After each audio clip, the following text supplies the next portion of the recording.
Bonsoir et merci de prendre le temps de vous informer avec Calédonia. Voici les titres de la rédaction. Premier fruit du travail du G10, les élus proposent une première trame des valeurs calédoniennes partagées, composée d'une introduction et de 3 chapitres consultables sur le site du Haut-Saria. Le public pourra aussi proposer et réagir. Que contiennent ces propositions? Explication dans ce journal. Au-delà du dessin animé et de la bande dessinée, l'univers manga touche le pays. Mathieu Soarkino en est la preuve. C'est en Roro Noir Zoro, le meilleur sabreur du monde, qu'il se retrouve. Nous l'avons rencontré. Suite de notre feuilleton consacré à la 9e édition du Festival de l'image sous-marine. Les images sont tellement belles qu'elles dévoilent la réalité. Des images parfois retouchées pour nous montrer la vraie vie sous-marine et surtout valoriser le travail des photographes. Comment? Au reportage à la fin de ce journal. Mais avant de développer ces titres, grève suspendue à la Poste. Toutes les agences seront réouvertes demain. Après 4 rencontres, donc la dernière ce matin entre la direction, le syndicat des fonctionnaires et ouvriers de Nouvelle-Calédonie, FAO, NC et la direction de l'OPT. Aujourd'hui, s'ils se sont mis d'accord sur la plupart des points de revendication, seule l'enveloppe sur les CDD pose encore problème. Une réunion aura lieu vendredi à 8 h pour en parler. Politique, donc souvenez-vous, c'était à Paris, le G10 avait été reconstitué et une première trame des valeurs calédoniennes partagées par le groupe sur le chemin de l'avenir. Des propositions avec une introduction et 3 chapitres, l'un sur les sources des valeurs calédoniennes, un second sur les valeurs, droits et devoirs de la personne et le 3e sur les valeurs et droits politiques, économiques et sociaux. Un travail fourni à l'issue de la réunion du 23 avril remis au commissariat. Ces propositions seront soumises au public jusqu'au 14 juin. Le document est visible sur le site du Haut-Saria et vous pouvez envoyer votre avis par mail. Je vous propose de découvrir ces quelques propositions avec Prosper Poigou. Dans le premier point, les valeurs calédoniennes partagées trouvent leur source dans 4 affirmations. Celle de l'attachement aux valeurs universelles et républicaines, celle de l'attachement aux valeurs kanak et océaniennes, celle de l'attachement aux valeurs chrétiennes, et enfin celle du lien privilégié de chaque Calédonien à la terre. Dans le deuxième point, les valeurs, droits et devoirs de la personne sont évoqués. Si dans le premier article, les droits à la vie, au respect de la dignité humaine sont reconnus, le droit fondamental à la sécurité n'arrive que dans le deuxième article. Sont également cités le droit des femmes, la lutte contre le racisme et les discriminations, mais aussi le respect dû aux anciens et une proclamation solennelle de la place de la famille comme cellule première de la société calédonienne. Dans l'article 12, il est stipulé que les Calédoniens ont des devoirs. Dans le troisième point, le document aborde les valeurs et droits politiques, économiques et sociaux. On retrouve des notions bien connues telles que le rééquilibrage, la recherche d'un consensus dans la prise de décision entre les différents partis politiques. Dans l'article 9, sont reconnues comme essentielles les libertés d'opinion, de croyance et d'expression. L'article 10 garantit un droit à la propriété privée en matière foncière. L'article 12 désigne la solidarité comme une valeur commune à tous les Calédoniens. L'article 15 évoque le souhait de renforcer l'intégration de la Nouvelle-Calédonie dans son environnement pacifique, comme l'avait imaginé Emmanuel Macron lors de sa déclaration sur l'axe Indo-Pacifique.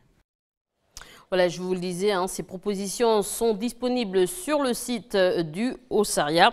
Et donc, vous pouvez envoyer également vos avis et votre contribution par mail. Voilà le mail qui s'affiche en bas de votre écran.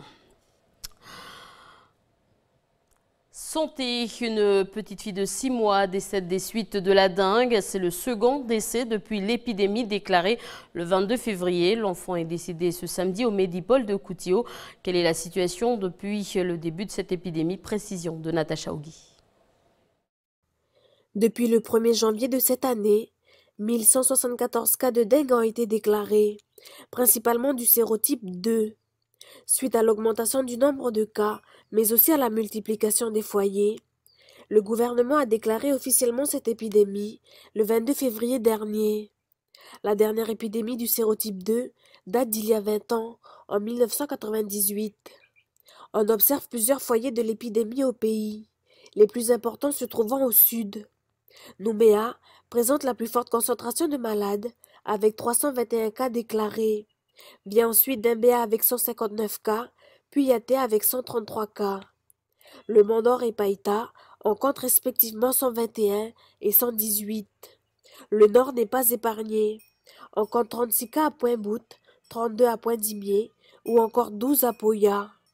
Dans les îles, 18 cas sont déclarés à Lifou. Dans les autres communes, le nombre est faible, voire nul. On enregistre 103 malades hospitalisés et 2 décès dus à la dengue. La première victime, une femme résidant au Mandor, était âgée de 74 ans et la seconde a succombé ce samedi 19 mai. Il s'agit d'un bébé de 6 mois qui résidait sur la presqu'île de Ducos. Roronoa Zoro, le meilleur sabreur du monde, est en Nouvelle-Calédonie. Le héros du manga a été choisi par Mathieu Soarkineo pour le festival Manga, un événement qui commence aujourd'hui jusqu'à vendredi à la médiathèque de Dembéa. Calligraphie, origami, papergraph ou encore tambour japonais. De nombreux ateliers seront ouverts à tous. Mathieu est tellement passionné qu'il a fait du dessin son métier. Le reportage de Lindsay Wamo.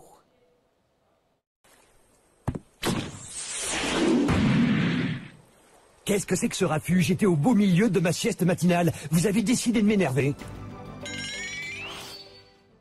Vous ne le connaissez peut-être pas, mais ce personnage aux cheveux verts, à la carrure imposante et au regard hostile est connu de millions de personnes aux 4 coins du monde. Roronoa Zoro est un personnage de fiction tiré du célèbre manga One Piece de Eiichiro Oda. Sa renommée a même atteint notre caillou.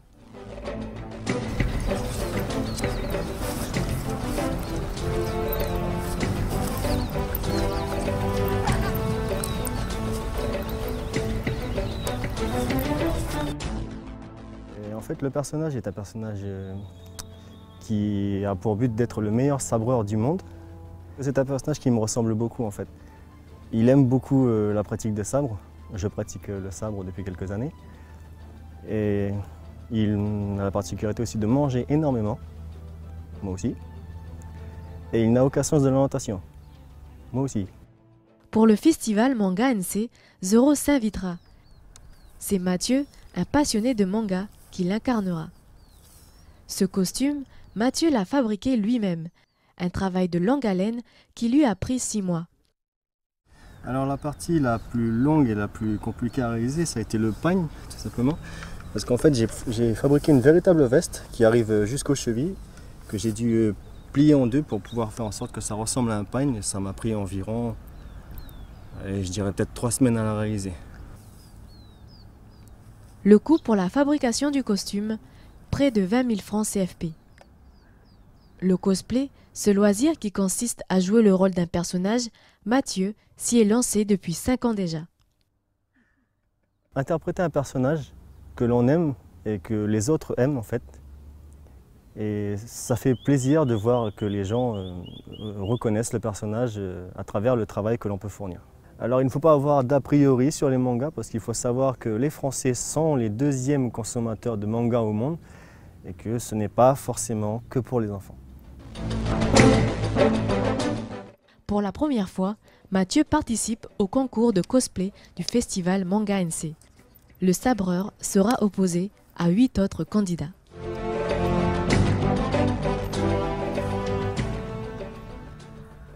Voilà donc Mathieu qui va participer à un concours ce samedi lors du festival. J-4 avant la fête des mères, une idée de cadeau pour votre maman, une montre, un voyage ou simplement une fleur. Nous nous sommes rendus à Canala pour la 3e édition de l'association des pépiniéristes, voir ce qu'elle propose pour nos belles mamans du pays, des cadeaux à des prix abordables selon Rolande et Bernadette, des mamans de la commune, à la salle socioculturelle de la mairie. Reportage de Vanessa Kédé, notre journaliste du centre. Celui-là, il est à 6 000. Mais d'habitude, c'est combien celui-là?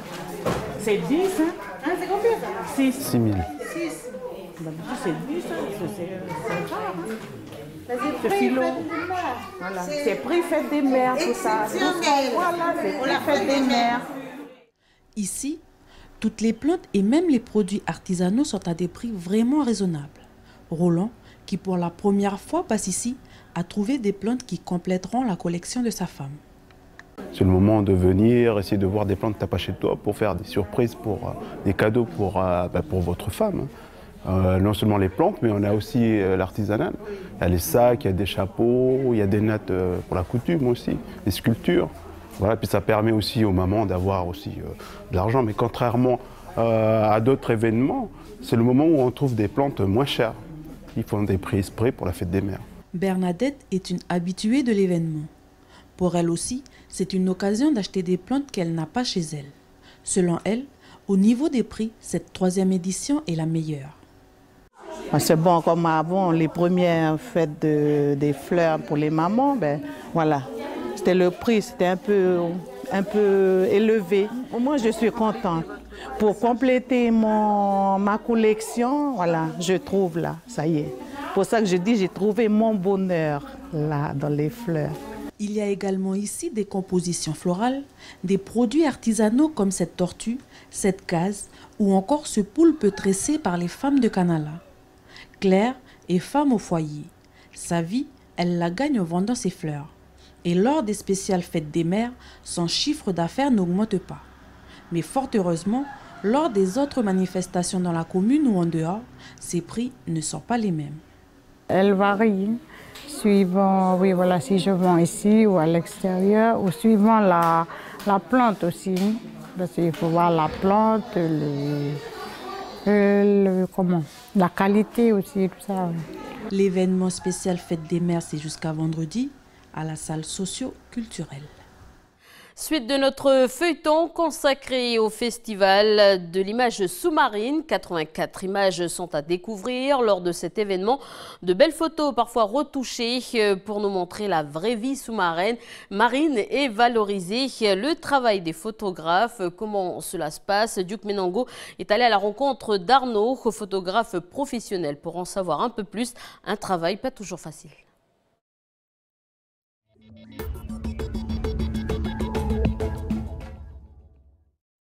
Arnaud est photographe professionnel, mais dans le cadre du Festival de l'image sous-marine, il est chargé de l'impression des photos du concours. Mais avant que ces images sortent sous forme de papier, il doit les optimiser. Moi, quand je dis qu'en fait j'optimise les images, c'est pas pour les rendre plus belles, c'est juste pour que le rendu soit propre en fait, qu'il n'y ait pas une image qui soit trop pixelisée, qu'il n'y ait pas une image qui soit dans des couleurs qui correspondent pas à ce que le photographe a cherché à avoir.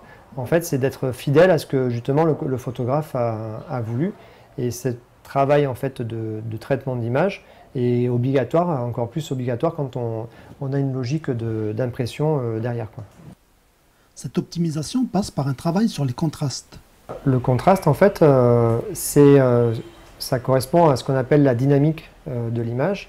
La dynamique, donc, c'est l'écart en fait qu'il y a entre le point noir, donc le point le plus sombre, et le point blanc, enfin le point le plus clair de l'image. Le contraste, en fait, c'est rapporter, du coup, agrandir cet écart de manière à ce que les parties qui soient claires, elles deviennent encore plus claires, et les parties qui soient sombres deviennent encore plus sombres.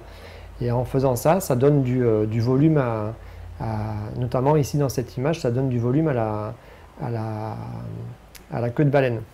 Pour affiner ce travail sur les nuances de lumière, l'imprimeur utilise un deuxième logiciel. On peut le travailler de façon très précise avec ce qu'on appelle des masques de fusion. Donc c'est-à-dire que là j'applique un réglage, le réglage s'applique sur toute l'image, et en l'occurrence j'ai pas envie qu'il s'applique sur toute l'image, donc je vais venir peindre les zones avec un pinceau et ma tablette graphique.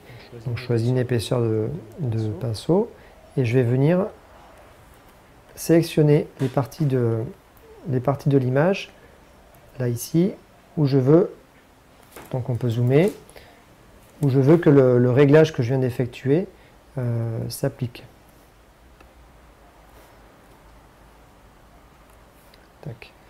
Et donc ça, c'est ce qui me permet d'être vraiment précis. C'est à la limite comme du dessin, quoi, c'est de la peinture. Dans ce processus, Arnaud se concentre pour que son âme artistique ne vienne pas court-circuiter le travail des personnes qui ont pris ces clichés. En tant que photographe, du coup, j'ai ma propre vision des choses, j'ai ma propre sensibilité. Et la difficulté, c'est de faire en sorte que mes propres exigences et ma propre façon de travailler les images ne dénaturent pas justement le travail des autres photographes. Donc la plus grosse difficulté, c'est de comprendre ce que les photographes ont voulu faire ou ont voulu montrer et de rester dans leur logique sans imposer forcément mon point de vue ou ma façon de travailler, quoi. Pour s'en assurer, Arnaud a contacté tous les participants locaux et internationaux pour qu'ils valident son travail avant impression. Pour cette édition 2018, notre imprimeur a optimisé 84 images. Voilà, et le Festival de l'image sous-marine, on en parle encore avec Antoine Reis et il reçoit le président d'honneur Gilles Kebaili dans notre émission Bienvenue dans la bande consacrée à l'actualité. Juste après ce journal, autre fête qui se déroule en ce moment, la fête de la Bretagne organisée par l'association Trovan. Elle propose plusieurs animations comme danser la cavotte ou aussi goûter un délicieux Queenaman. Découvrez la musique celtique.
Et vous pourrez les retrouver ce vendredi à la grande fête Noz à Nouville. Voilà, restez avec nous, un rendez-vous Calédonia, juste avant de retrouver Antoine Reis qui reçoit le président d'honneur Gilles Kebaili. Je vous propose après ce journal de revoir à l'occasion des 10 ans de l'inscription du lagon de Nouvelle-Calédonie au patrimoine mondial de l'UNESCO, un film de Patrick Gasser intitulé Mon nom et lagon, bien sûr, après la météo. Voilà, bonne soirée à tous.